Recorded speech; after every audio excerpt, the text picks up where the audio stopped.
Hi everyone. Today we will discuss about CPR.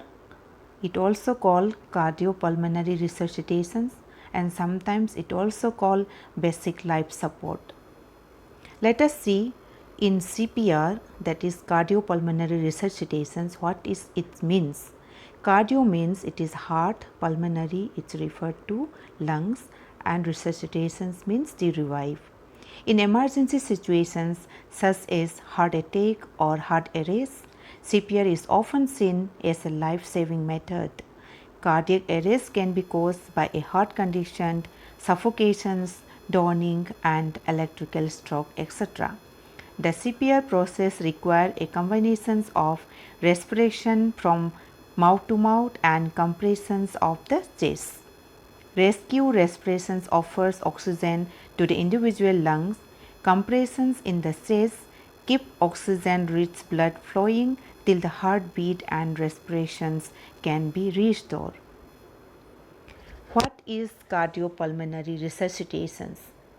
It is a life-saving technique that is useful in many emergencies such as a heart attack or heart arrest or near drowning or electrical shock. Let us see what are the importance of CPR. Permanent death or brain injury will progress rapidly if blood circulation is stopped. Hence, it is essential to maintain blood circulations and respiration until medically trained assistants arrive and one can maintain blood flow by CPR method. Cardiopulmonary resuscitations can be executed by any skilled individual involving external chest compressions and respiratory rescue. CPR is done within the first 6 minutes of heartbeat stops, can hold a person alive before medical care begins.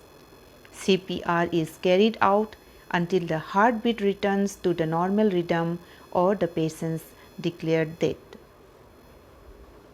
What are the indications of cardiopulmonary resuscitations?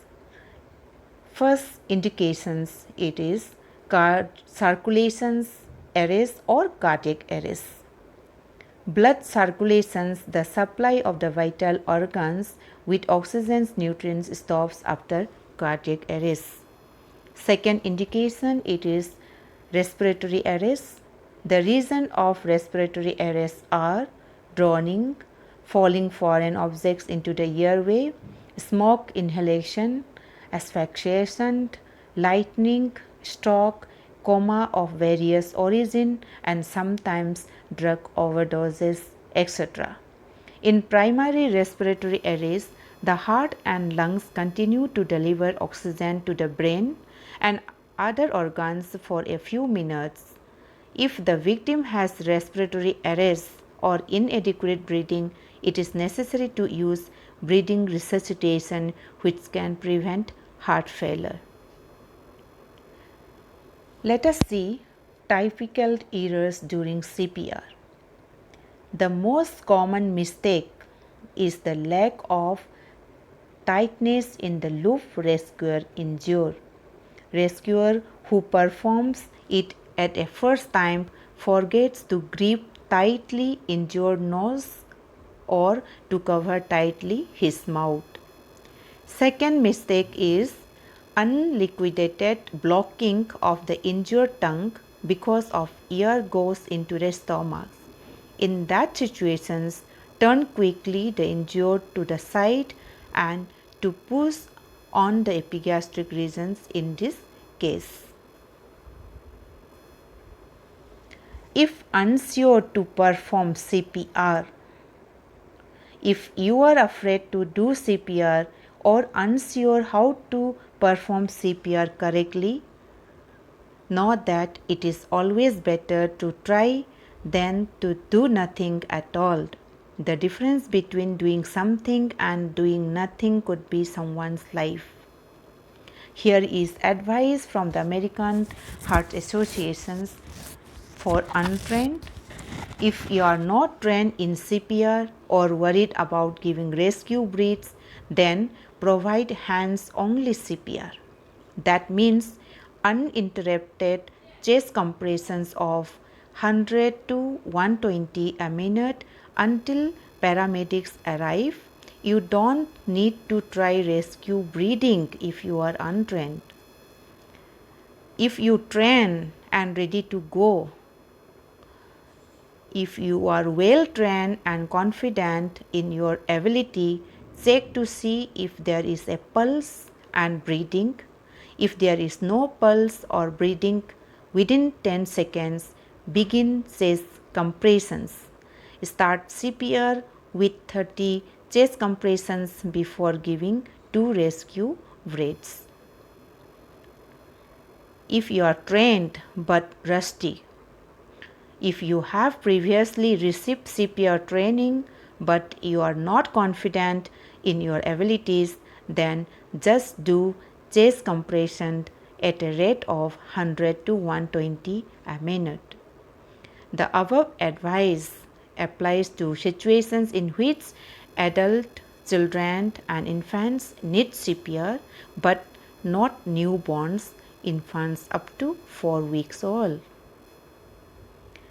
What are the functions of CPR? CPR can keep oxygen-rich blood flowing to the brain and other organs until emergency medical treatment can restore a normal heart rhythm. When the heart stops, your body no longer gets oxygen-rich blood. The lack of oxygen-rich blood can cause brain damage in only a few minutes. Before you begin CPR, please check, is the environment safe for the person? Is the person conscious or unconscious? If the person appears unconscious, tap or shake his or her shoulder and ask loudly, "Are you okay?" If the person does not respond and you are with another person who can help, have one person call 108 or the local emergency number and have the other persons begin CPR.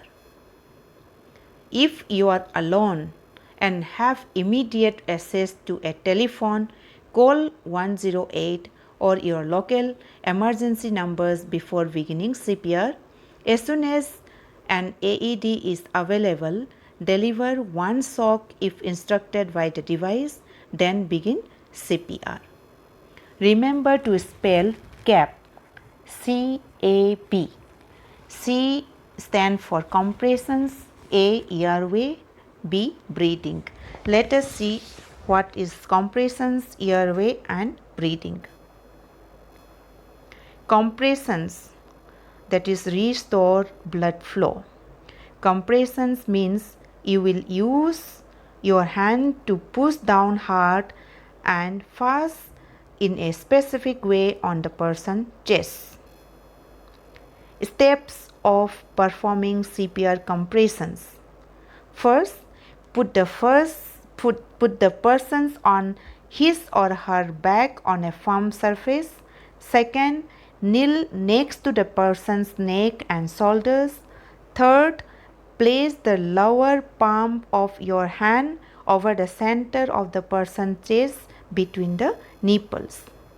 Fourth, place your other hand on top of the first hand.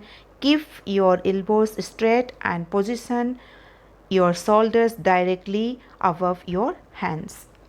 Fifth, push straight down on the chest at least 2 inches but no more than 2.4 inches.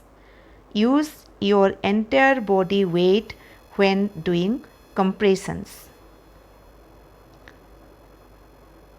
Push hard at a rate of 100 to 120 compressions a minute. The American Heart Association suggests performing compressions to the beat of the song Stay in Alive. Allow the chest to spring back after its push. Seventh, if you have not been trained in CPR, Continue chest compressions until there are signs of movement or until emergency medical personnel take over. If you have been trained in CPR, go on to opening the airway and rescue breathing. Airway, that is, open the airway. If you are trained in CPR and you have performed 30 chest compressions, open the person's airway using the head tilt chin lift maneuver. Put your palm on the person's forehead and gently tilt the head back. Then, with the other hand, gently lift the chin forward to open the airway. So this is the pictures. Please be careful while watching. Next is breathing. Breathe for the persons.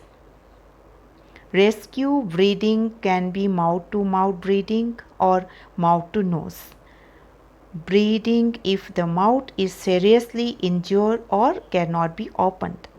Current recommendations suggest performing rescue breathing using a back mask device with a high efficiency particulate air filter.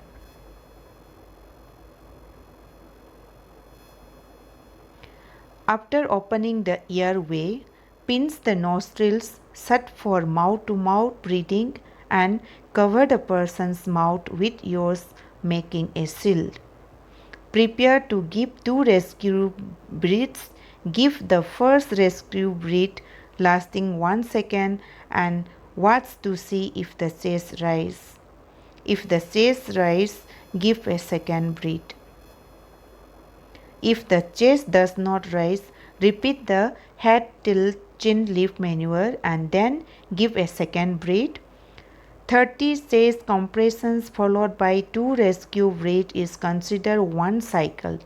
Be careful not to provide too many breaths or to breathe with too much force. Resume chest compressions to restore blood flow.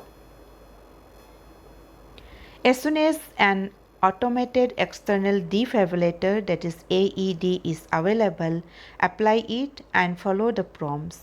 Give 1 shock, then resume chest compressions for 2 minutes before giving a second shock. If you are not trained to use an AED, a 108 operator or another emergency medical operator may be able to give you instructions. Continue CPR until there are signs of movement or emergency medical personnel take over. Let us see what are the safety measures of CPR. Few points to consider before performing CPR on the patients. Review the locations whether it is secure to carry out the CPR procedures. Understand the patient is conscious or unaware. Request for emergency medical care as soon as possible. So these are the topic for CPR. Thank you very much.